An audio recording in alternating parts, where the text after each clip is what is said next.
सरकारी तिजोरीला भरायला परत महागाई नावाचं शस्त्र तुम्हा आणि आम्हा समोर येणार आहे। अलीकडच्या काळात मात्र मतदातांना मोहात पाडायला वेगवेगळ्या योजना अवलंबण्याचं काम पक्षांनी आणि युतींनी केलेलं आहे। तिला प्रत्येक महिलेच्या खात्यामध्ये 1500 रुपये देण्याची योजना सुरू झाली।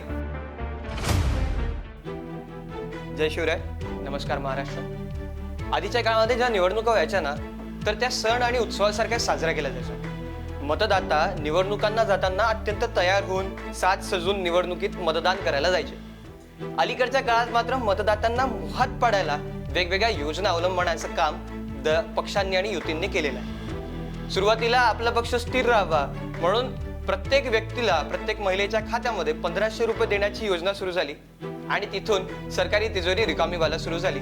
तिच्या प्रत्युत्तरात दुसऱ्या युतीनं 3000 रुपये प्रतिमाह सगळ्या महिलांना मिळतील असं आश्वासन दिलं। या दोन्हीमुळे सरकारी तिजोरी रिकामी होणार आहे आणि या रिकाम्या झालेल्या सरकारी तिजोरीला भरायला परत महागाई नावाचं शस्त्र तुम्हा आणि आम्हा समोर येणार आहे।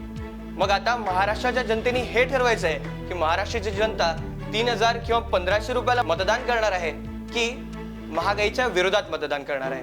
धन्यवाद।